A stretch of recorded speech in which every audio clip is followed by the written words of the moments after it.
তবে অরণি জানতো না আজ যে মানুষটিকে সে দেখতে পাবে তাকে সে চিনবে ঠিকই, কিন্তু নিজের মনকে মানাতে পারবে না। সন্ধ্যা হয়, হল রুমে একে একে প্রবেশ করছেন সবাই।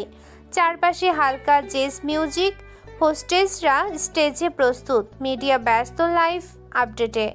একসময় মাইকে ঘোষণা আসে, ladies and gentleman, introducing the man who has transformed the future of clean energy in Bangladesh, the CEO of Solar Hope Group, Mr. Orko. হঠাৎ ঝলসে ওঠে ক্যামেরার ফ্ল্যাশ। স্টেজের কর্নার থেকে এক ঝলক আলোয় দেখা গেল অর্ককে। একজন দীর্ঘদেহী সুগঠিত পুরুষ, পরনে সাদা shirt, navy blue three piece suit, হাতে সোনালি ঘড়ি, চোখে মুখে দৃঢ়তা, হাঁটার ভঙ্গিমায় আত্মবিশ্বাস, ঠোঁটের কোণে ক্ষীণ এক ঠান্ডা হাসি। তার সাথে হাত ধরে হেঁটে আসছে আরও একটি সুন্দরী মেয়ে, জান্নাত। সে আলোর ঝলকানিতে সবাই তাকায় সেদিকে।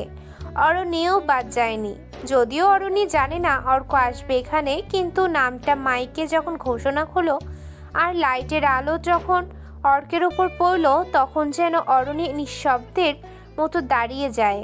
অর্ককে দেখে অরণি থমকে যায়, হাতে থাকা ওয়াইনের গ্লাসটা কাঁপে।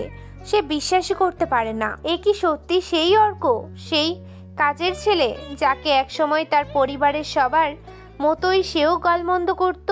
এ কি সেই অর্ক যে ছেলেটাকে সে ঘৃণা করত, অপমান করত, প্রকাশ্যে অপদস্থ করত? সেই ছেলেটাই আজ দেশের সবচেয়ে আলোকিত তরুণ ব্যবসায়ী। সব ক্যামেরা এখন অর্কের দিকে। সবচেয়ে ধনী কোম্পানির নাম আজ তার সঙ্গে জড়িয়ে। অরণির গলা শুকিয়ে আসে, তার চোখে শুধুই অবাক, বিস্ময় আর অস্পষ্ট অনুশোচনা। সে চুপচাপ অর্কের দিকে এগোয়, হাজারো মানুষের ভিড়ে পার হয়ে। অবচেতন ভাবে তার পা সামনে এগোয়। মনে মনে সে ভাবে, একটাবার কথা বলি, হয়তো এটা সেই অর্ক না যাকে আমি চিনি। আর যদি সে হয়, তবে কি সে এখনো মনে রেখেছে সেসব?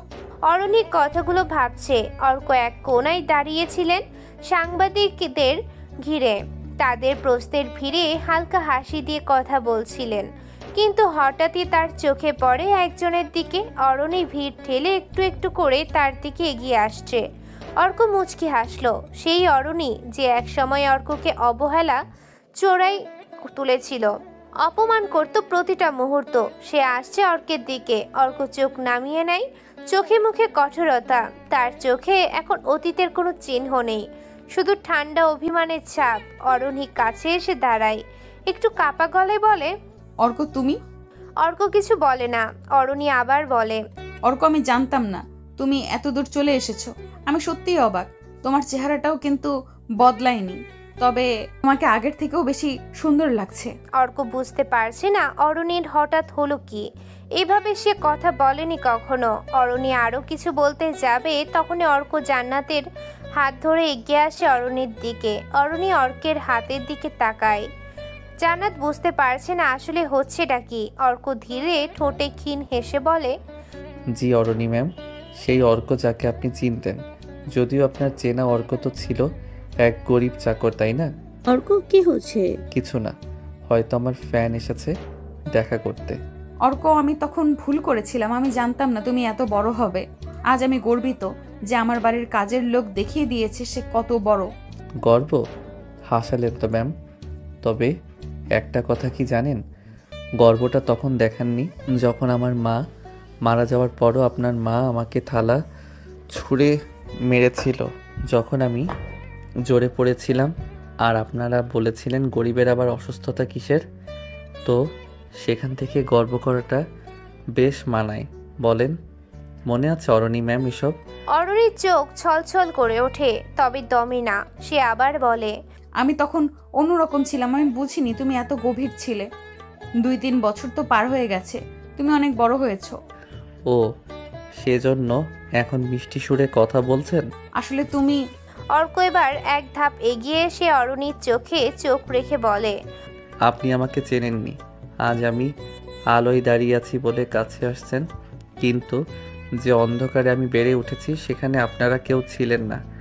আজ আপনার চোখে আমি সফল, কিন্তু সেই অর্ক যে নীরবে রাত্রির পর রাত্রি নিজের ভবিষ্যৎ গড়েছে, সে অর্ক আর এখন কারো প্রয়োজন বোধ করে না। অরণি আর কিছু বলতে পারে না, গলার কাছে দলা পাকানো কান্না অনুভূতি আসে। অর্ক ধীরে ঘুরে যেতে যেতে বলে, যাকে তুচ্ছ করেছিলেন আজ তাকেই ছুতে চান? দুঃখিত অরণি, তুমি আজও আমাকে হারিয়েছ। অরণি থমকে দাঁড়িয়ে থাকে। চারপাশের আলো ঝলমলে, পরিবেশ হঠাৎ অস্পষ্ট হয়ে আসে তার চোখে। তখনই শুধুই সেই অর্ক যাকে সে হারিয়ে ফেলেছে চিরতরে। কোনো ব্যান্ড বাজছে পেছনে, কোনো লাইট ঝলকাচ্ছে স্টেজে, কিন্তু তার ভেতরের ভাঙন, অপরাধ বোধ আর হেরে যাওয়ার যন্ত্রণা অরণ্যকে নিঃশব্দে গ্রাস করে। এমন সময় স্টেজে অর্ককে ডাকা হয়। তার পেছনে সফলতার গল্প শুনবে সবাই। অর্ক স্টেজে আসে, মাইক হাতে দাঁড়িয়ে বলে, আমার পরিচয় দেওয়ার মতো কিছুই নেই। একজনের বাড়িতে কাজের লোক হিসেবে থাকতাম। আমার মা সেই বাড়িতে কাজ করত। সকাল ভোর থেকে রাত 12টা অবধি কাজ করত তিনি। আমার মা সেই বাড়িতে অসুস্থতায় মারা যায়। কেউ তার গায়ে স্পর্শ অবধি করেনি, বরং শুনেছিলাম তুচ্ছ ভরা কণ্ঠস্বর, কাজের মহিলা মরছে, লাশ ড্রেনে ফেলে দিয়ে আয়। কষ্টে বুক ফেটে গিয়েছিল আমার। সেদিন থেকে প্রতিজ্ঞা করেছিলাম বড় আমাকে হতেই হবে। উন্মুক্ত স্কুলে ভর্তি হই। ক্লাস না করলেও পড়াশোনা চালিয়ে গেছি ঠিকই। বাড়িতে মায়ের জায়গাতে কাজটা আমার দেওয়া হয়। গরু খাটান খেটেছি আমি। প্রতিদিন নির্যাতন হয়েছি সে বাড়ির স্যার ম্যাডামদের কাছে। অসুস্থ হয়ে পড়ে থাকলেও আমাকে লাথি মেরে উঠিয়ে কাজ করিয়ে নিয়েছে। সব ঠিক ছিল। জীবনের চরম পর্যায়ে গিয়েছিলাম হয়তো। সে বাড়িতে সুন্দরী একটি মেয়ে থাকতো, বাড়ির মালিকের মেয়ে। দেখতে সুন্দরী, মন আমার ব্যাকুল হয়, মেয়েটাকে ভালোবেসে ফেলি। মেয়েটা আমাকে দিয়ে তার জুতো, জামা, এমনকি তার বাথরুমও পরিষ্কার করিয়ে নিয়েছে। ভালো থাকার বদলে গালমন্দ বেশি শুনেছি। কাজের ছেলে হয়ে একদিন সেই মেয়েটাকে ভালোবাসার কথা বলেছিলাম। ব্যাস, সেদিন আমাকে সবাই অনেক মারে। হাত মুখ সারা গা ফেটে রক্ত বের হয়। সেই মেয়েটি বলেছিল আমার কোনো যোগ্যতা নেই তাকে ভালোবাসার। ভালোবাসতেও যোগ্যতা লাগে, হয়তো সেই যোগ্যতার নাম টাকা। আজ আমি সেই যোগ্যতা অর্জন করেছি। মেয়েরা আমার পিছনে ঘোরে। সেদিন বাড়ি থেকে বের না করে দিলে আজ আমি এত দূরে আসতে পারতাম না। এজন্য আমার সফলতার পিছনে একজন নারীর অবদান বেশি। কথায় আছে না, প্রত্যেক পুরুষের সফলতার পিছনে কারণ থাকে একজন নারী। আমার বেলাতেও সে। যদি সেই পরিবার, সেই নারীটা আজকে এসব দেখে, তাহলে তাকে ধন্যবাদ জানালাম। অর্ক কথাগুলো বলে তার বক্তব্য শেষ করে। এরপর অনুষ্ঠান থেকে বের হয়ে যায়। জান্নাত এবার বুঝতে পারে খানিকটা আগে অরণি নামের মেয়েটা আসলে কে ছিল।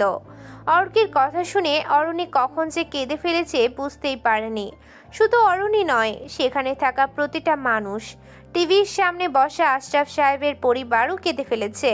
কিন্তু এখন কেঁদেই বা আর লাভ কি? অর্ক দাঁড়িয়ে আছে বারান্দায়। রাতের নিস্তব্ধ নগরী তার কাছে এখন বড্ড প্রিয় হয়ে উঠেছে। বিজনেসম্যানদের পার্টিতে অর্ক দেখিয়ে দিয়েছে মানুষ কিছু চাইলে তা সে করেই ছাড়ে। আজকে অরণি অবাক হয়েছিল অর্ককে দেখে। অরণি আজকে প্ল্যান করেছিল এখানে থাকা বড় কোনো বিজনেসম্যানের সাথে বন্ধুত্ব করবে, এরপর তার বাবাকে বলে তার সাথে বিয়ে ঠিক করে নিবে। কিন্তু যখন অর্ককে দেখে তখন সে নিজেকেই সামলাতেই পারেনি। অর্কের এমন পরিবর্তন অরণির হজম হচ্ছে না। এমন সময় জান্নাত এসে দাঁড়ায় অর্কের পেছনে। অর্ক হালকা কাঁধ ঘুরিয়ে দেখলো জান্নাত এগিয়ে অর্কের পাশে এলো। দুজনে চুপচাপ দাঁড়িয়ে থাকে। নীরবতা কাটিয়ে বেশ কিছু সময় পর জান্নাত বলে, তাহলে এই মেয়েটাই সে যাকে তুমি ভালোবাসো? এই জন্যই কি আমি শুধু তোমার বন্ধু হয়ে থেকে গেলাম? জান্নাত, তোমাকে আগেই বলেছি ভালোবাসা দিয়ে আমাকে আর পাওয়া যাবে না। তুমি কি তাকে এখনো ভালোবাসো? ঠিক জানি না, তবে মনের কোথাও যেন ওর প্রতি একটা টান অনুভব করতে পারি। আচ্ছা বেশ, আমি না হয় বন্ধু হয়েই থাকবো তোমার পাশে। অর্ক কিছু বলতে পারে না। জান্নাতের দিকে খুশি মাখা দৃষ্টিতে তাকায়। মাঝরাত, ঢাকা চট্টগ্রাম হাইওয়ের এক নির্জন মোড়। ঘুটঘুটে অন্ধকারে ছড়িয়ে ছিটিয়ে থাকা সাদা ধোঁয়া, আগুনের লেলিহান শিখা আর পুড়ে যাওয়া প্লাস্টিক লোহার গন্ধে বাতাস বেশ ভারী। চারদিকে শুধু বিস্ফোরণের শব্দ আর জ্বলন্ত ট্রাকের কঙ্কাল দেখা যাচ্ছে। 30 কোটি টাকার মাল 40টি বিশাল কাভার্ড ভ্যান ভর্তি হয়ে রওনা দিয়েছিল চট্টগ্রাম বন্দরের দিকে। মালগুলো ছিল ইম্পোর্টেড কেমিক্যালস, সোলার প্ল্যান্ট, যন্ত্রাংশ এবং কয়েকটি দামি মেশিনারি, যা আশরাফ ইন্ডাস্ট্রিজ এর আগামী 3 বছরের সবচেয়ে বড় প্রজেক্টের চালিকা শক্তি। কিন্তু সবই শেষ, চারদিকে শুধু ধ্বংস। আগুনের তাপে হাইওয়ে পিচ পর্যন্ত গলে গিয়েছে, বিস্ফোরণে উড়ে গিয়েছে ট্রাকগুলোর ছাদ। কয়েকটি ট্রাক তো প্রায় ছিন্ন ভিন্ন হয়ে গেছে। ঘটনার ভয়াবহতায় ফায়ার সার্ভিস, পুলিশ, এমনকি সেনাবাহিনীর বিশেষ টহলও ছুটে এসেছে। কিন্তু এর মধ্যেই আগুনের ছায়া আলোয় একজন মানুষ দাঁড়িয়ে আছে অদ্ভুত এক প্রশান্তিতে, সবার থেকে দূরে। সে হাতে ধরা সিগারেটটা ঠোঁটে চেপে ধোয়া ছেড়ে মৃদু হাসে। সে হলো সাব্বির রহমান, যে 10 বছর জেলে ছিল, যাকে মিথ্যে খুনের মামলায় ফাঁসিয়ে দিয়েছিল আশরাফ সাহেব। সে ফিরে এসেছে, আর তার প্রথম আঘাত এতটাই শক্তিশালী যে আশরাফ ইন্ডাস্ট্রিজ এর ভিত কেঁপে উঠবে। আশরাফ সাহেব বিজনেসের জন্য সব করত, কাউকে সরানোর প্রয়োজন হলেও একবারও ভাবত না। কিন্তু আশরাফ সাহেব এবার যেন হারাতে চলেছে তার এত টাকার রাজত্ব। সাব্বিরের সঙ্গে ছিল 4 জন বিশেষ প্রশিক্ষিত লোক, যারা একসময় কন্ট্রাক্ট ব্লাস্ট টিম হিসেবে কাজ করত। এখন তারা সাব্বিরের জন্য আগুনের খেলা খেলতে প্রস্তুত। প্রতিটি ট্রাকে সাবধানে লাগানো হয়েছিল সময় নির্ধারিত বোমা। বোমায় বিশেষ কেমিক্যাল ফুয়েল ব্যবহার করা হয়েছিল, যাতে ছোট্ট স্পার্ক থেকেই ভয়াবহ বিস্ফোরণ হয়। সবকিছু এত নিখুঁতভাবে করা হয়েছিল যে কারোর মনে সন্দেহ হওয়ার উপায় নেই। পেছনে লাল আলো জ্বলছে, পুলিশ সাইরেন, মিডিয়া পৌঁছে গেছে, তবুও সাব্বিরের মুখে কোনো ভয় নেই। সে এক পা করে এগিয়ে যায় ধ্বংসস্তূপের মাঝে। আগুনের আভায় তার চোখে স্পষ্ট ধীরতা। সে বলে, আজ শুরু, একে একে সবকিছু নিয়ে নেব। আশরাফ, তুমি যেভাবে আমার জীবনটা শেষ করে দিয়েছিলে, আমি সেইভাবে তোমার সাম্রাজ্য পুড়িয়ে ছাই করে দেব। সাব্বিরের ঠোঁটে একটুখানি বিজয়ের হাসি। সাব্বিরই ছিল আশরাফের একমাত্র প্রতিদ্বন্দ্বী। সেই সাব্বিরকেই সরালো নিজের ম্যানেজারকে খুন করিয়ে। সকাল হয়েছে, চিরাচরিত সময়ের আগেই আশরাফ সাহেব অফিসে হাজির।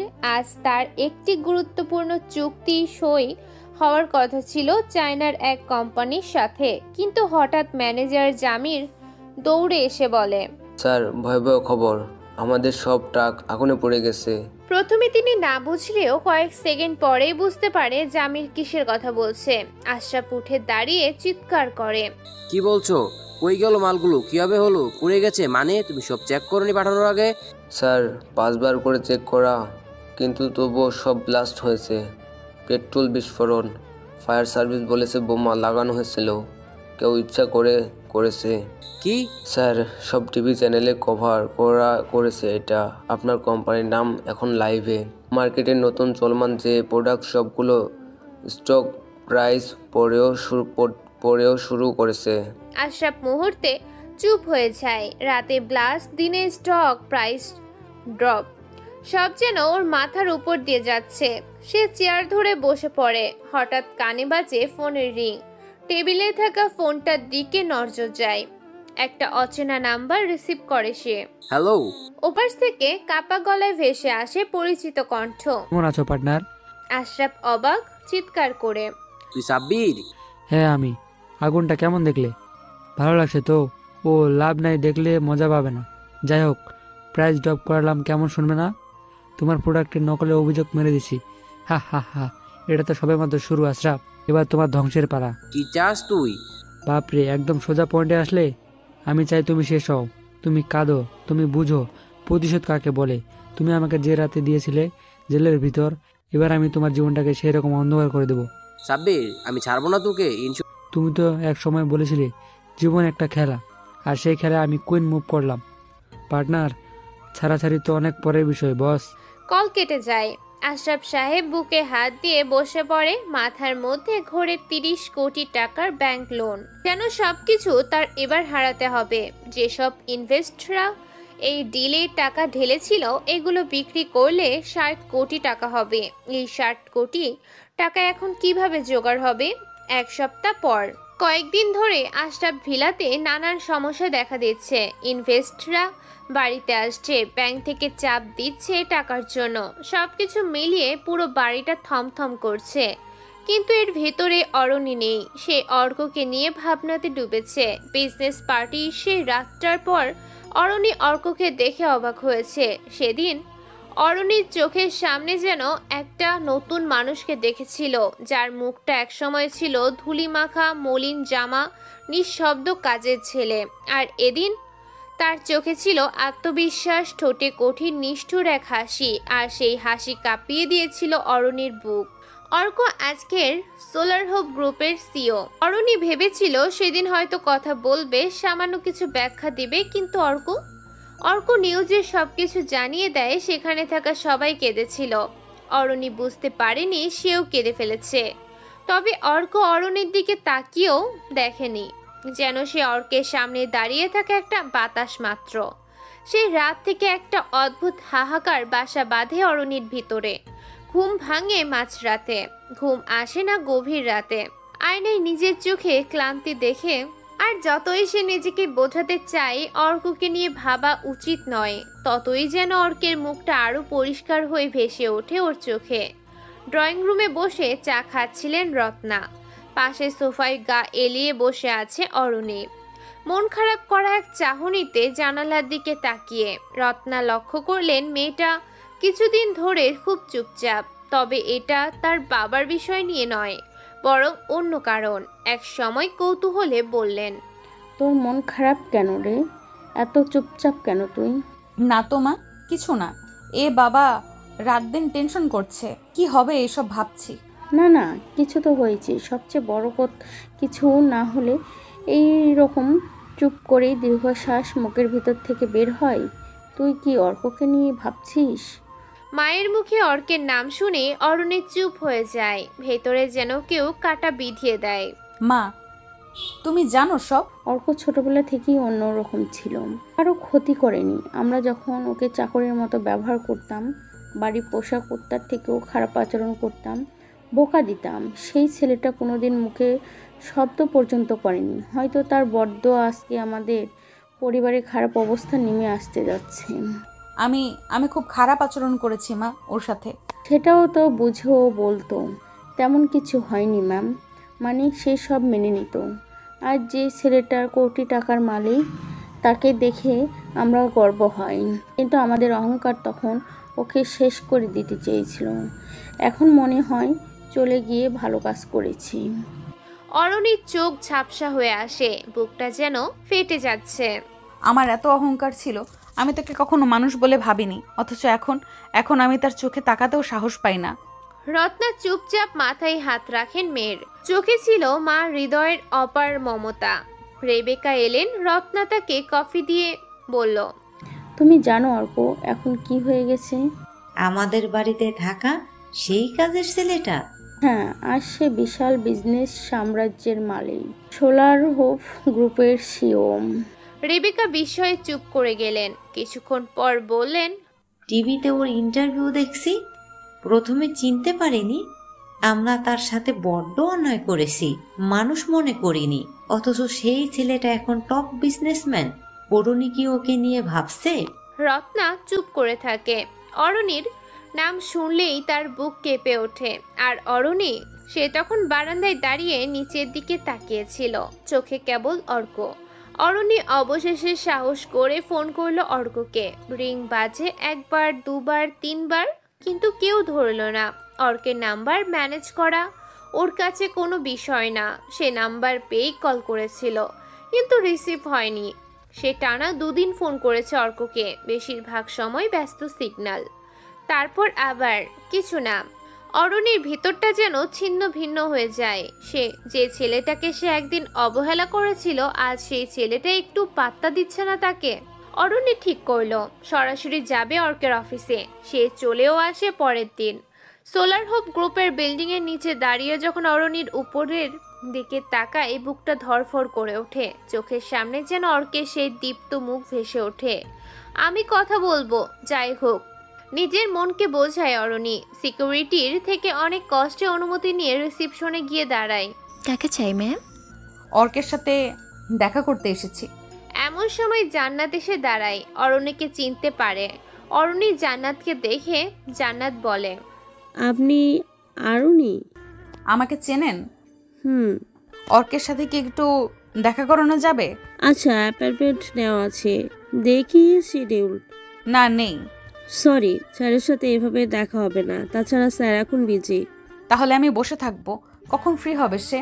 সেটা জানি না, তবে আপনি বসতে চাইলেই বসেন, ওয়েটিং লবিতে থাকেন, কিন্তু কখন বের হবে জানি না। অরণি সোফাতে গিয়ে বসলো। 1 ঘন্টা, 2 ঘন্টা, 3 ঘন্টা পর অবশেষে অর্ক বেরিয়ে এলো কনফারেন্স রুম থেকে। চারপাশে বিজনেস এক্সিকিউটিভ, সাংবাদিক, সহকর্মীরা ঘিরে আছে তাকে। জান্নাতও আছে ওর পাশে। নতুন প্রজেক্ট নিয়ে জানতে চায় রিপোর্টাররা। মাইক হাতে সবাই ঘিরে রেখেছে। অর্ক কিছু বলতে যাবে তখনই চোখ চলে যায় সবার পেছনে দাঁড়িয়ে থাকা অরণির দিকে। অর্ককে অবাক করে দিয়ে অরণি এগিয়ে এসে বলল, অর্ক, আমি একটু কথা বলতে চাই তোমার সাথে। অর্ক এক ঝলক তাকায়, তারপর ঠান্ডা স্বরে বলে, আজ ব্যস্ত আছি, সময় নেই। Please 1 minute. শোনো, আমার জীবনে এখন গুরুত্বপূর্ণ অনেক কিছু আছে, সময় নষ্ট করতে চাই না। পারলে রিসিপশনে নম্বর রেখে যেও বা অ্যাপয়েন্টমেন্ট নিয়ে রাখো, দেখা হবে যদি সময় পাই। তারপর কোনো কথায় অপেক্ষা না করে অর্ক চলে যায়, সাথে জান্নাতেরও হাতটাও ধরে। অরণি নির্বাক দাঁড়িয়ে থাকে। পেছনে কয়েকজন অফিস কর্মী বলা শুরু করে, উনি না স্যার সে ভালোবাসার মানুষ ছিল। স্যার গরিব থাকায় তখন না করে দিয়ে স্যার যখন টাকার মালিক হয়েছে তখন এসেছে পাত্তা নিতে।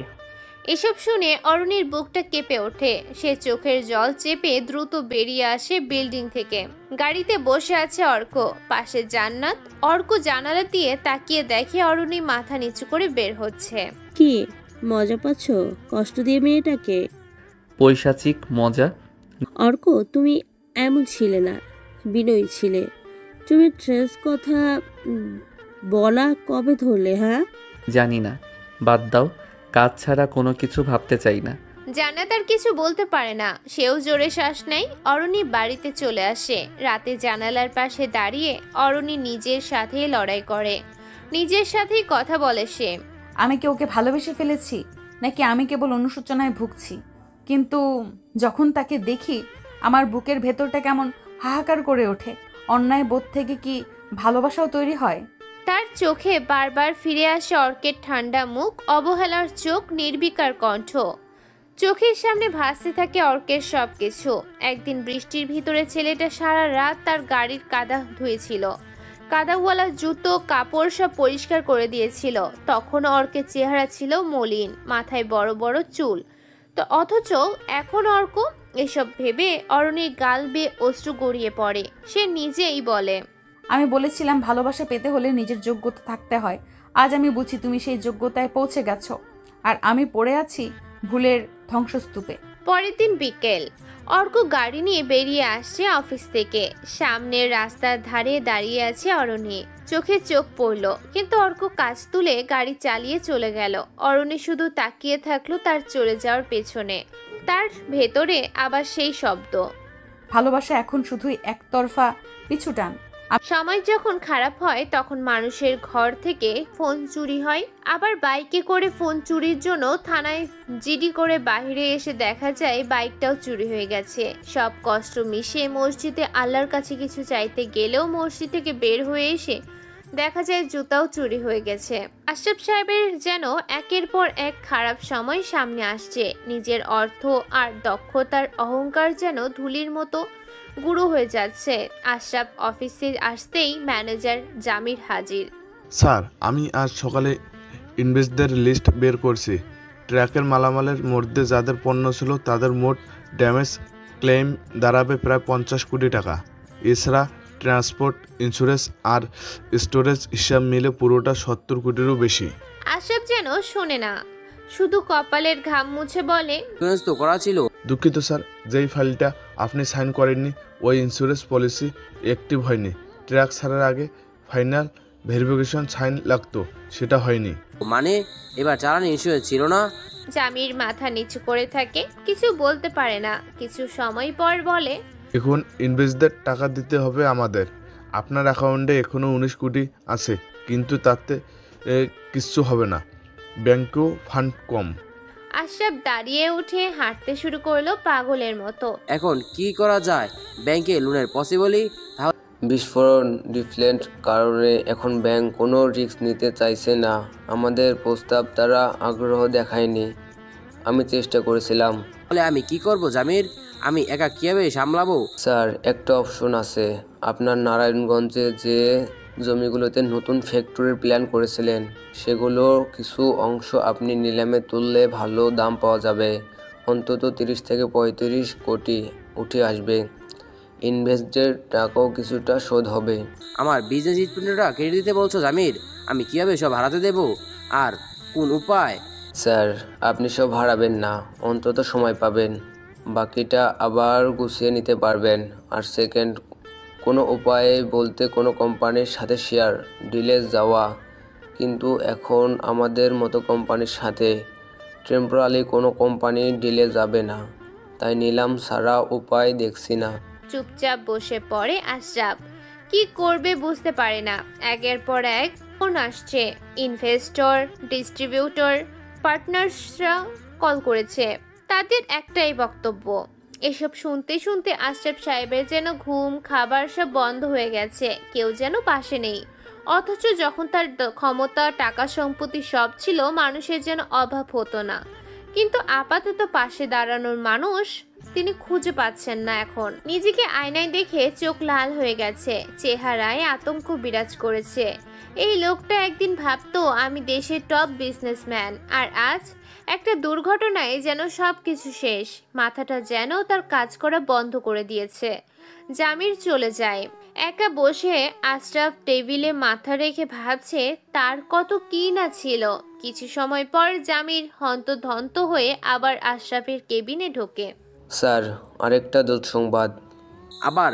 আশরাফের করুণ চেহারা জামিরের চোখে লাগে, কিন্তু তারও যে কিছু করার নেই।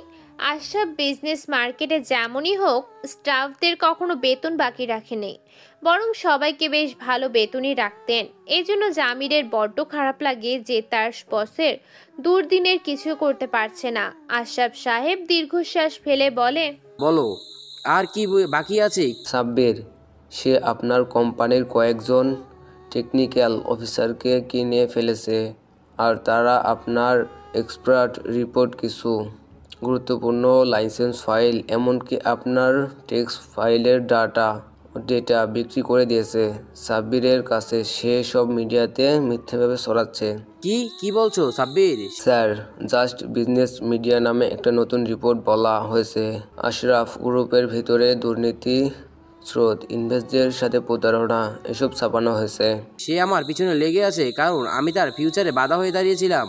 আমি জানি সে আমার সবকিছু ধ্বংস করতে চায়। স্যার, এটা থামাতে না পারলে আপনি আইনগত দিক থেকেও বড় সমস্যায় পড়বেন। আর কিছু জানো? সাব্বির আপনার এক পুরনো সাপ্লাই কোম্পানির সাথে কন্ট্যাক্ট করেছে। তারা এখন থেকে আপনার কোম্পানিকে মাল সরবরাহ বন্ধ করবে বলে জানিয়েছে। তারা এখন সোলার হোপ কোম্পানির সাথে কাজ করবে। আশরাফের কপালে ভাঁজ পড়ে। গায়ের ঘাম তার দামি জামা ভিজিয়ে দিচ্ছে। ঠোঁট শুকিয়ে গেছে। তার মাথার মধ্যে বাজছে সাব্বির, তুই কি আমায় শেষ করেই ছাড়বি? ছুটির পর সবাই চলে গেছে, অফিস ফাঁকা। আশরাফ চেয়ার থেকে উঠে জানালার ধারে গিয়ে দাঁড়ালো। ঢাকার আলো ঝলমলে শহরটাকে দেখে মনে হয় সব আগের মতোই আছে, কিন্তু তার ভেতরের শহরটা আজ ধ্বংসস্তূপ। মনে পড়ে যখন প্রথম ছোট্ট একটা ট্রেডিং কোম্পানি খুলেছিল, তখন রাত জেগে কাজ করত, নিজের স্বপ্ন নিয়ে ভাবত। আজ এত দূর এসে যখন সে দাঁড়িয়েছে, তখন যেন এক ঝড় এসে সবকিছু ধুলোর মতো উড়িয়ে নিয়ে যাচ্ছে। তার চোখ বেয়ে অশ্রু পড়ে। নিঃশব্দে ফিসফিস করে, আমি কি সত্যিই হেরে যাচ্ছি? দিনগুলো একসময় বদলায়, যেমন বদলে গেছে অর্ক। একসময় যে অর্ক ছিল বড়লোক বাড়ির গরিব কাজের ছেলে, এখন সে এক সফল বিজনেসম্যান। দামি গাড়ি, চোখ ধাঁধানো অফিস, ঝকঝকে স্মার্টনেস, সব মিলিয়ে এক অবিশ্বাস্য রূপান্তর। কিন্তু সেই বদলে যাওয়া অর্ককে যখন প্রথম দেখেছিল অরণি, তার নিজের চোখকেই বিশ্বাস হয়নি। এই ছেলেটা কি সত্যিই সেই অর্ক যে একসময় আমাদের বাড়ির কাজ করত, যাকে আমরা কত তাচ্ছিল্য করেছি? শরীরটা কেঁপে উঠেছিল ওর নিজের ভাবনায়। তখন সেও জানতো না এই অর্কই একদিন তার রাতের ঘুম কেড়ে নিবে। সময়টা সন্ধ্যা, সূর্য নামছে, বাতাসে একটু শীত শীত ভাব। অরণ্য নিজের রুমে আয়নার সামনে বসেছিল। শাস্তি ইচ্ছে হচ্ছিল না, মুখটা যেন নিষ্প্রাণ হয়ে গিয়েছিল। হাতে ফোন, স্ক্রিনে অর্কের আপলোড করা লাস্ট একটা ছবি। কালো শুটে দাঁড়িয়ে, চোখে সানগ্লাস, পেছনে একটা বিলাসবহুল গাড়ি, আর কাচের ভেতরে একটি মেয়ের অবয়ব।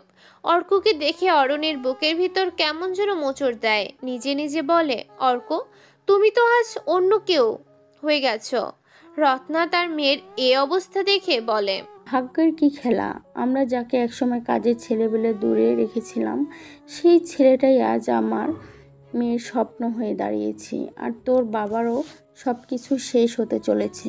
অরণ্যের তার বাবার এসব নিয়ে যেন চিন্তায় নেই। তার হুট করে যে কি হলো, যে সে রাত দিন অর্ক ছাড়া কিছুই বুঝতে পারছে না। তবে অর্ককে নিয়ে যে বর্তমান কিছু ভাবছে এমন না।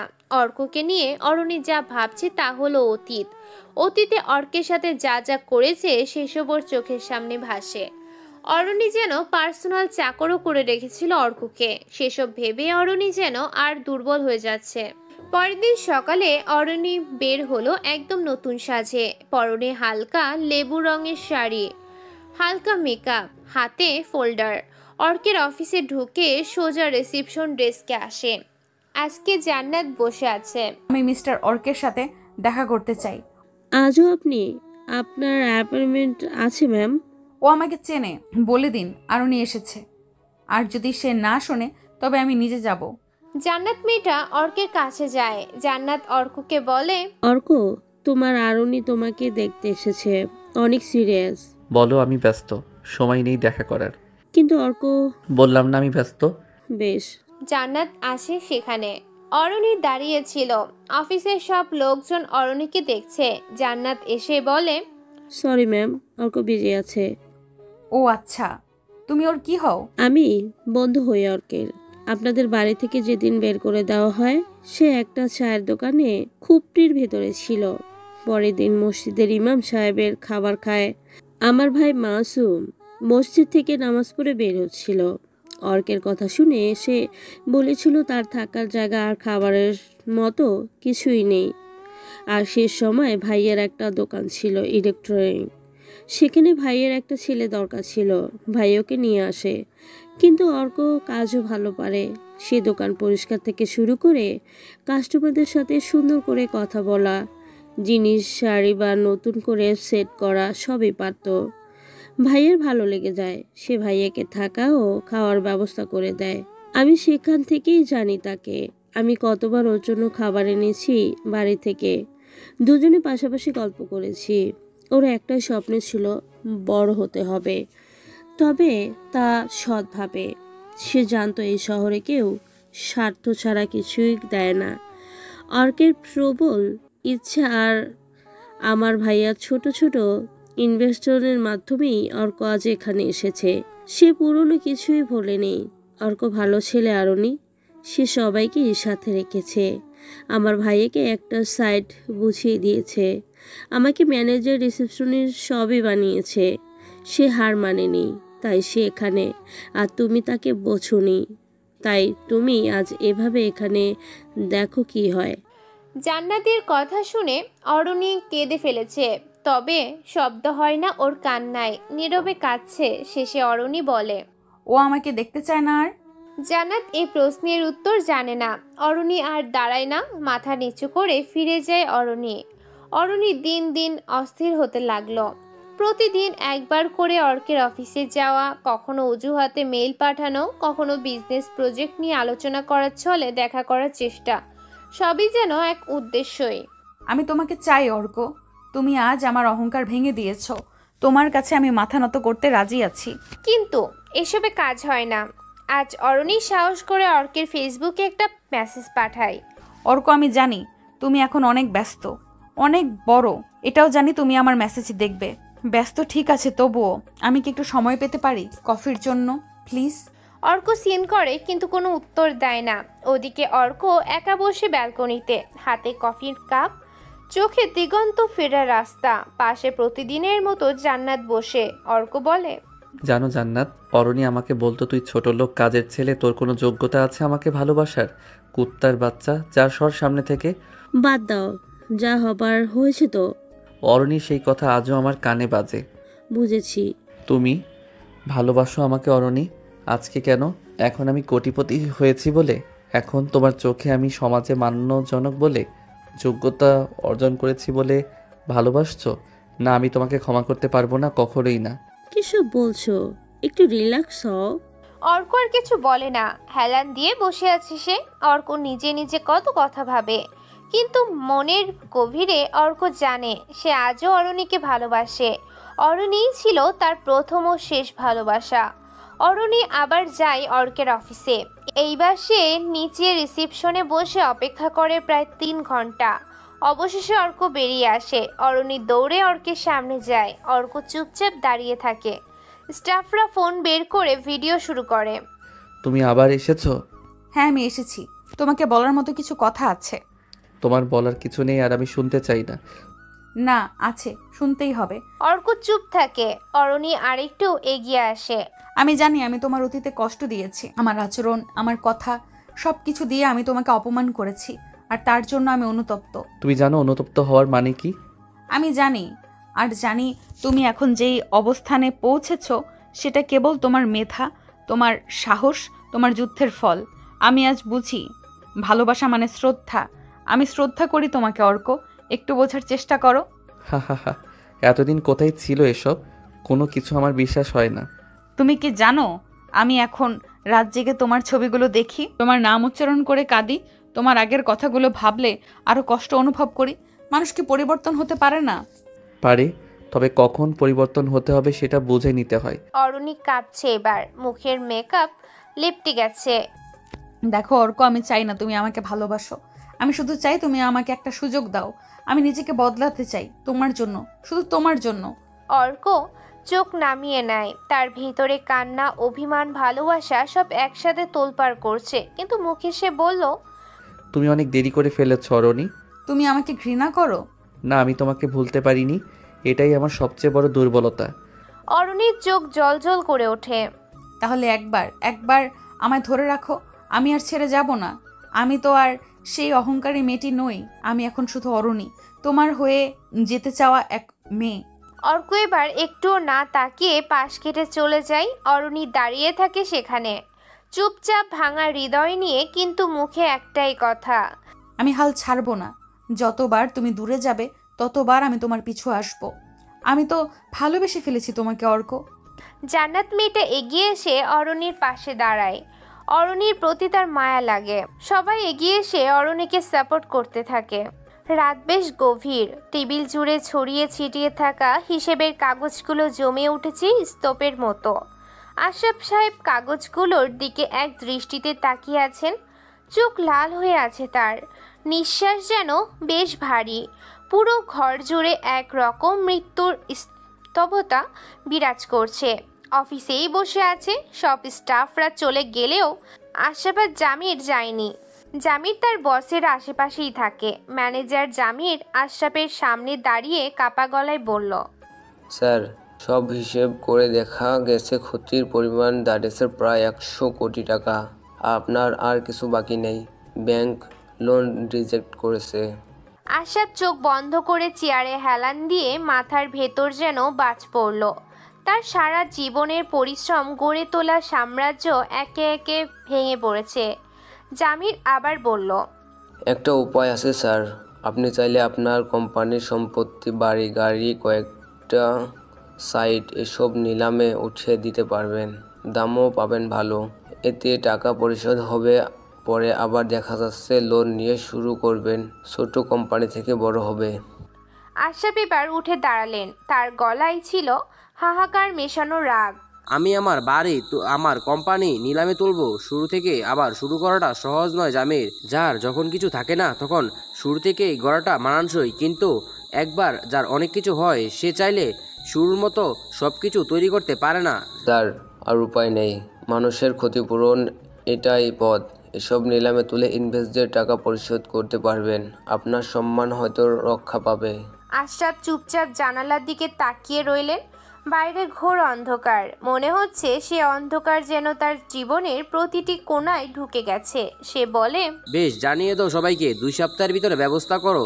2 সপ্তাহ পরে শহরের সবচেয়ে বড় কনভেনশন সেন্টারে আয়োজন করা হয়েছে সেই বহুল প্রতীক্ষিত নিলামের অনুষ্ঠান।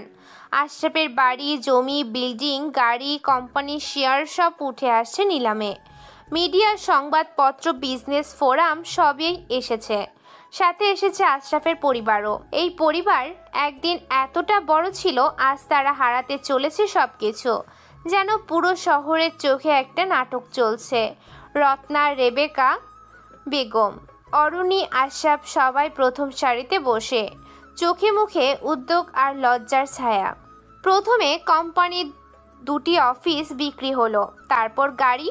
একে একে উঠেছে বিশাল বাড়িটি, যেখানে অর্ক একসময় বাসন মেজে কাপড় ধুয়ে বড় হয়েছে। অরুণী কাপা চোখে একটার পর একটা মূল্য শুনছে। 50 কোটি টাকায় কে কিনবে বাড়িটি? 55 কোটির অফার আসলো। আর কি কেউ আছে? 70 কোটি। নিলাম তো জমে উঠছে। 70 কোটি অফার। হঠাৎ নিস্তব্ধতা। দরজায় হঠাৎ এক আওয়াজ। সব ক্যামেরা ঘুরে যায় একদিকে। একজন লম্বা চওড়া কাঁধের মানুষ, কালো স্যুট পরে, হালকা দাড়ি, চোখে সানগ্লাস, হাতে সিগনেচার ব্র্যান্ডের ঘড়ি পরে, মুখে একটা মাস্ক, ভেতরে আসলো। তার পাশে তার 2 জন সিকিউরিটি, একটি মেয়েও আছে। ছেলেটি আস্তে ধাপে ধাপে মঞ্চের দিকে এগিয়ে আসে। সব কিছু যেন নীরব হয়ে গেছে। সে এসে বলে, আমার অফার 150 কোটি টাকা, একেবারে সব কিছু, বাড়ি, কোম্পানি, জমি, গাড়ি সব। আর সেই সাথে আশরাফ সাহেবের মেয়ে অরণিকে বিয়ের প্রস্তাব। হলরুম স্তব্ধ হয়ে যায়। নিলাম পরিচালকের মুখ হা হয়ে আছে। সাংবাদিকেরা ক্যামেরা ফ্ল্যাশ মারছে একটার পর একটা। ছেলেটা মুখ থেকে মাস্ক সরায়। অর্ক এসেছে। অর্ক আসাতে হলরুম আরও হইচই পড়ে যায়। অরুণীর পাশে বসা রেবেকা ফিসফিস করে বলে, ওই তো অর্ক, আমাদের বাড়ির কাজের ছেলে অর্ক। কিন্তু অর্ক কি সব বলল? অরুণী যেন কথা হারিয়ে ফেলে। হ্যাঁ, এটাই সেই অর্ক যে একদিন কাপড় কাচত, অপমান সহ্য করত, কোনো বেলা ঠিকমতো খেত না। আজ সে সোলার হোপ গ্রুপের সিও, কোটি টাকার মালিক। সে আজ তাদেরই বাড়ি কিনতে এসেছে, যেখানে তাকে প্রতিদিন অপমান সহ্য করতে হতো। অর্কের অফারে আর কোনো বিজনেসম্যান কথা বলার সাহস দেখায়নি। অর্কের অফারে ডিল ফাইনাল। আশরাফ রাজি না হয়ে উপায়ও নেই। কিন্তু সব হারানোর পরও তার প্রিয় মেয়েটাকেও বিয়ে দিতে হবে অর্কের সাথে। এছাড়া তার যে উপায় নেই। অরুণীকে যদি বিয়ে না দেয় অর্কের সাথে, তাহলে আশরাফ সাহেব এত টাকা কখনোই পাবে না। জামির, কি করব? স্যার, লোক আপনার যাবতীয় যা আছে সব 80 কোটির উপরে হবে না, অথচ অর্ক সাহেব 150 কোটি দিচ্ছে। সুযোগ ধরে নিন স্যার হাতের মধ্যে। কিন্তু তাই বলে আমার মেয়েকেও নিলামে তুলবো? স্যার, আপনি তো বললেন বিজনেসের রাস্তায় আপনার কাছে অবৈধ বলে কিছুই নেই, সবই বৈধ যদি লাভ হয়। আর তাছাড়া যতটুকু জানি অরুণী ম্যাম অর্কের পিছনে ঘুরে বেড়ায়। সেসব বাদ দেন। কোটিপতি বিজনেসম্যান আপনার জামাই হলে আপনার পরবর্তীতে আপনার বিজনেস কত বড় হতে পারে ভাবছেন? ঠিক আছে বলছো, কিন্তু তাই বলে আমার মেয়েকে এভাবে সবার সামনে নিলামে তুলবো? থামো তো। ঠিক আছে, ডিল ফাইনাল, আমি রাজি। আশরাফ সাহেবের দিকে ক্যামেরার আলো এসে পড়ে। অর্ক তখন মাইক হাতে বলে, নো মিস্টার আশরাফ, এখানে আসুন, সাইন করুন। জান্নাত পেপারস। জান্নাত জোরে একটা শ্বাস নেয়। চোখে জল জমেছে। লাইট আর ক্যামেরার আলোতে সে জল সবার চোখে পড়লেও অর্কের সেসব দেখার সময় নেই। জান্নাত একটা ফাইল এনে দেয়। আশরাফ সাহেব স্টেজে উঠে, নিন, এখানে সাইন করুন। এখানে লেখা আছে আপনার যা কিছু আছে, যত সম্পত্তি, বাড়ি গাড়ি সব কিছু, এমনি আপনি আপনার মেয়ে অরণিকে আমার কাছে 150 কোটি টাকায় বিক্রি করে দিচ্ছেন। আশরাফের বুকের ভিতরটা কেঁপে উঠল শেষ কথাটা শুনে। অরুণী যেন স্তব্ধ দৃষ্টিতেই তাকিয়ে আছে অর্কের দিকে। সে এতটা কঠোর হবে কখনো ভাবেনি অরুণী। অর্ক আবার বলে, শেষে আরও লেখা আছে, এই টাকা আপনি তখনই পাবেন যখন আপনি আপনার মেয়েকে বিয়ে দেবেন। যেদিন সে আমাকে স্বামী হিসেবে মেনে পেপারে সাইন করবে, ঠিক সে সময়ই টাকাটা আপনি পাবেন। আশরাফ সাহেব ঘুরে তার মেয়ের দিকে তাকায়। তার পেছনে জামির দাঁড়ানো। জামির হাত তুলে হ্যাঁ বলতে বলে। আশরাফ আর দেরি করে না, সে সাথে সাথেই সাইন করে দেয়। নিলাম ট্র্যাজেডি সেখানেই শেষ হয়ে গেছে। অর্ক ফাইলটা বন্ধ করে জান্নাতের দিকে ছুড়ে দেয়। নিলাম শেষ। সংবাদপত্রের headline, Arka become owner of Ashraf empire. সব কিছুর পেপার বুঝিয়েও নিয়েছে অর্ক।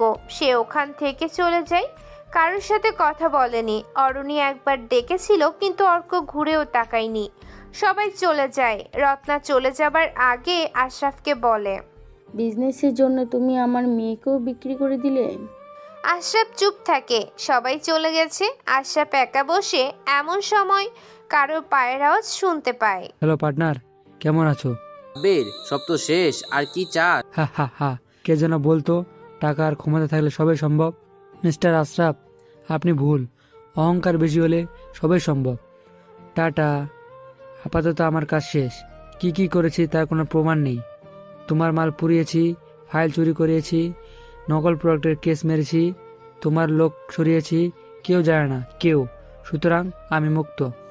সাব্বির দ্রুত হেঁটে হাসতে হাসতে চলে যায় সেখান থেকে। অরুণীরা নিজেদের বাড়িতে আসে। সবাই সোফাতে বসা। এমন সময় দরজায় কড়া নাড়ার শব্দ হয়। ঝর্ণা খালা এসে দরজা খুলতেই দেখে অর্ক দাঁড়িয়ে। অর্ক বাবা। ঝর্ণা খালার কথাই হাসে অর্ক। সে এগিয়ে আসে। অর্ক অরুণীদের বাড়ির লিভিং রুমে দাঁড়িয়ে। অর্ককে দেখে সবাই একত্রিত। অরুণী, রেবেকা, আশরাফ, রত্না, আরান, সেলিম, ঝর্ণা খালা সবাই একসাথে দাঁড়িয়ে। অর্ক ঠান্ডা গলায় বলে, আইনত এই বাড়ি এখন আমার, কিন্তু আমি আপনাদের থাকতে দিচ্ছি কারণ আমি প্রতিশোধ চাই না। আমি প্রমাণ দিতে চেয়েছিলাম গরিবেরও স্বপ্ন থাকে, আর সেই স্বপ্ন একদিন রাজত্ব করে।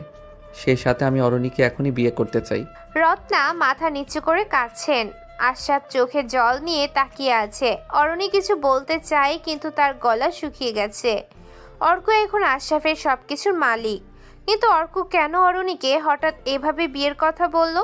কোনো অনুষ্ঠান লোকবহর ছাড়াই এদের বিয়ে হয় আজ। রাতের শেষ প্রহরে সাজানো বাসর ঘরে প্রবেশ করলো অরুণী। লাল শাড়িতে ঢেকে থাকা মুখটা একটুখানি কাঁপছে।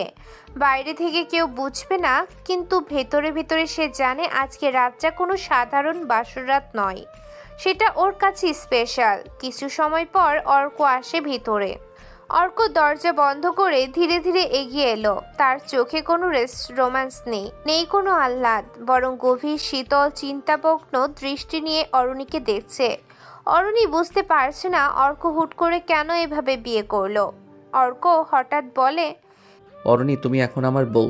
এই পরিচয় আজকে থেকে তোমার পরিচয়।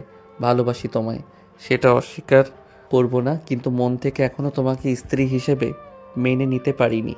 এটা শোনা মাত্রই অরুণীর চোখে বিস্ময়। সে ভেবেছিল অর্ক তাকে ভালোবেসে মন থেকে বিয়ের সিদ্ধান্ত নিয়েছে, কিন্তু এই স্বীকারোক্তি যেন অরুণীকে কাঁপিয়ে তুলল। কেন মেনে নিতে পারোনি? তার কণ্ঠ কাঁপে। অর্ক কিছুক্ষণ চুপ করে থেকে বলল, কারণ তুমি আমাকে এক সময় অপমান করেছিলে। তোমার পরিবারের প্রতিটা সদস্য আমাকে তুচ্ছ করেছে। আমি ছিলাম এই বাড়ির কাজের ছেলে যাকে সবাই অবহেলায় দেখত। আজ আমি যে অবস্থানে এসেছি সেটা কঠিন পথ পেরিয়ে, আর আমি চাই তুমি সেই পথটা অনুভব করো। তুমি যদি সত্যি আবার স্ত্রী হতে চাও তবে তোমাকে প্রমাণ করতে হবে তুমি সেই জীবন বুঝতে পেরেছো, নতুবা ভরণ পোষণ সব পাবে কিন্তু অধিকার পাবে না। অরুণী কেঁদে ফেলল। এমনটা করবে অর্ক ভাবেনি। কাঁদলেও নিজেকে সামলে কণ্ঠে ধীরতা নিয়ে বলল, তুমি যা চাও আমি করব। ঠিক আছে, আমি রাজি। তবে শোনো, কাল সকাল থেকেই তুমি এই বাড়ির সব কাজ করবে। রান্না করা থেকে শুরু করে ঘর মোছা, কাপড় ধোয়া, মানে আমি যা যা করতাম সব তোমাকে করতে হবে। আরেকটা কথা, তুমি তোমার ঘরে থাকবে, কিন্তু তোমার রুমের খাটে কোনো রকম নরম তোষক থাকবে না। আর আমি ঘুমাবো আমার মায়ের ঘরে, যেখানে আজও তার ঘ্রাণ থাকে। মানে আমি আগে যে ঘরে থাকতাম। যতদিন না আমি মন থেকে বুঝি তুমি আমার স্ত্রী হওয়ার যোগ্য, ততদিন তুমি শুধু আমার বউ নামে পরিচিত থাকবে। স্ত্রীর মর্যাদা নয়, বাকিটা সব তোমার উপর। অর্ক এক নাগারে কথাগুলো বলে থামলো। অর্ক এভাবে অরণ্যকে বলবে অরণ্য ভাবেনি, তবে অরণ্যের চোখে পানি আসে না, সে এতেই খুশি। হাসি মুখে বলে। অর্ক অবাক হয়, কারণ অর্ক ভেবে নিয়েছিল অরণ্য তাকে ভালোবাসে বা বিয়ে করছে তার এই টাকা দেখে। এই জন্য অর্ক ইচ্ছে করেই নিলাম অরণ্যকে কেনার কথা বলে। অর্ক সেখানে অবাক হয় যখন অরণ্য কোনো রিয়াক্টই করেনি।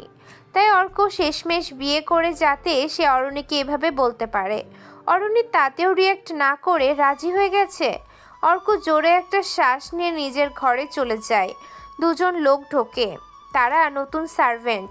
অরণ্যের বিছানা থেকে তোষক তুলে নিয়ে চলে যায়। অরণ্য শুধু চুপচাপ দেখেছে। পরদিন ভোরে ঘুম থেকে উঠল অরণ্য। এমন বিছানা সে কখনো কল্পনাও করেনি। মোটা চাদরের নিচে কাঠের শক্ত খাট। সে জানে এই যুদ্ধ নিজে তৈরি করা, তাই এই যন্ত্রণাও তারই প্রাপ্য। আর কিছু না ভেবে রান্নাঘরে গিয়ে রান্নার কাজ শুরু করলো সে। এর কখনো রান্নাঘরে আসেনি সে। আগুন জ্বালানো, চাল ধোয়া, ডাল বাছা কিছুই জানতো না সে। বারবার হাত কেটে যাচ্ছিল তরকারি কাটতে গিয়ে, কিন্তু সে দমে যায়নি। রেবেকা খালা এসে সব দেখলেন। তিনি বললেন, তুই এসব করেছিস? তুই তো ও বাড়ির রাজকন্যা ছিলি। আজ আমি শুধু একজন স্ত্রী হতে চাই, আর তার জন্য এই পথ বেছে নিয়েছি। আমি তোকে সাহায্য করব, তুই হাল ছাড়িস না। অর্ক এসব দেখে কিছুই বলে না। সে নিজের মতো অফিসে যায় আর আসে। কেটে যায় এক সপ্তাহ। অর্ক প্রতিদিন অফিস থেকে ফিরে দেখতো অরণ্যের পরিশ্রম। একদিন সে দেখলো রান্নাঘরের দরজার পাশে বসে অরণ্য কাঁদছে। হাতে কাপড় ধোয়ার দাগ, হাতে আগুনের ছ্যাঁকা। পিছনে দাঁড়িয়ে দেখছে অর্ক। অরণ্যের চেহারাটাও আগের মতো নেই, উজ্জ্বলতা স্নান হতে শুরু করেছে। অর্ক কিছু না বলে চলে গেল নিজের ঘরে। ভেতরে ভেতরে তার মন কাঁপছিল, কিন্তু সে জানে ক্ষমা ও ভালোবাসা সহজে পাওয়া উচিত নয়। রাতের বেলা চুপচাপ দরজার পাশে দাঁড়িয়ে থাকে অরণ্য। মাঝে মাঝে নিচে আসে, অর্কের ঘরের দরজা খুলে দেখে অর্ক তার মায়ের ঘরের পাটি পেতে মাটিতে ঘুমাচ্ছে। মায়ের ছবি জড়িয়ে ঘুমিয়ে আছে সে। সময় কাটতে লাগলো। দিন গিয়ে আরও সপ্তাহ। প্রতিদিন অরণ্য কাজ করতো মাথা নিচু করে। কখনো অভিযোগ করতো না, কখনো ক্লান্তি প্রকাশ করতো না। ঝর্ণার থেকে রান্না শিখে ঘর মুছে অর্কের সব কাপড় ধোয় বহু আগে। নিজের হাতের মেহেদি রং ধুয়ে গেছে সাবানের পানিতে। কিন্তু সে জানে অর্ককে পেতে হলে এইটুকু ত্যাগ না করলে সে আর তার প্রিয় হবে না। অর্ক প্রতিদিন দেখছে চুপচাপ দূর থেকেই, আর তার ভেতরের কঠিন দেয়াল একটু একটু করে গলে যাচ্ছে। একদিন ঝর্ণা খালা এসে বলল, অর্ক, আর কত দেখবি? মেয়েটা নিজের সব অহংকার ফেলে তোকে ভালোবেসেছে। অর্ক কিছু না বলে চলে যায়। পরের দিন সকালে উঠেই অরণ্য আবার কাজে নেমে পড়ল। রান্নাঘরে চুলা জ্বলছে, হাঁড়িতে ভাত বসানো, তরকারিতে মরিচ পেস্ট, ডাল ফোটানো, থালা বাসন মাজা সব একা হাতে করতে হচ্ছে। ঠান্ডা পানিতে কাপড় ধোয়ার সময় হাত সাদা হয়ে গিয়েছে, আঙ্গুলের চামড়াও ফেটে গিয়েছে অরণ্যের। তবুও মুখে কোনো অভিযোগ নেই, চোখে শুধু একটু জেদ। অর্কের মন জয় করতেই হবে। অর্ক অফিসে যায়, আসে, খায়, কাজ করে, কিন্তু অরণ্যের দিকে তাকিয়েও একটাও কথা বলে না। আবার জান্নাত অর্কের সাথে কাজের বিষয় ছাড়া আর কথা বলে না। সব কিছু পাল্টে গেছে, অরণ্যও পাল্টেছে। অর্কও আরও নিজেকে শক্ত করেছে অরণ্যের বিষয়ে, যেন তার অস্তিত্ব অর্কের চোখে নেই। অথচ অরণ্য জানে না, যখন কেউ তাকে খেয়াল করে না, অর্ক পিছনে পিছনে তাকিয়ে দেখে এই মেয়েটি প্রতিদিন তার জন্য কষ্ট করছে, তার একটুখানি ভালোবাসার জন্য। সন্ধ্যায় রান্না শেষ করে ঘর মোছার সময় হঠাৎ মাথা ঘুরে পড়ে গেল অরণ্য। ঘাম দিয়ে একেবারে ভিজে গিয়েছে শরীর, মুখ সাদা হয়ে গেছে জ্বরে, চোখ অর্ধেক বন্ধ। অর্ক তখনও নিজের ঘরে। ধপ করে পড়ার শব্দে দরজা খুলেই ছুটে এলো। অরণি। নিঃশব্দে নামটি বেরিয়ে এলো তার ঠোঁট থেকে। অরণ্যের চোখ মেলল, অর্ককে কাছে পেয়ে একটু হাসলো, মুখে বলল না কিছু। কিন্তু চোখ দিয়ে বলল, তোমার জন্যই তো লড়ছি। অর্ক এক মুহূর্তের জন্য শক্ত হতে পারল না। অরণিকে কোলে করে তুলে নিয়ে নিজের ঘরে নিয়ে গেল। তখনই বুঝলো জ্বর অনেক। অর্ক দেরি করে না। অর্ক বিছানার পাশে বসে অরণির মাথায় পানি ঢালতে থাকে। অর্ক রান্নাঘরে গিয়ে স্যুপ বানিয়ে আনে। ডাক্তারকে কল করতে যায় অর্ক। অর্ক, ডাক্তারকে কল করো না প্লিজ, মা বাবা চিন্তা করবে। তুমি একটু পাশে থাকো না, হাতটা ধরে রাখো, আমি সুস্থ হয়ে যাব। তোমার জন্য রাতের রান্নাটাও ঠিকমতো শেষ করতে পারিনি। অর্ক ফোনটা পকেটে রাখে। এভাবে অরণি কখনো কথা বলেনি। অরণির জন্য বানিয়ে আনা স্যুপ খাইয়ে দিতে থাকে। তবে বাড়ির সবাই ততক্ষণে জেনে গেছে অরণি অসুস্থ।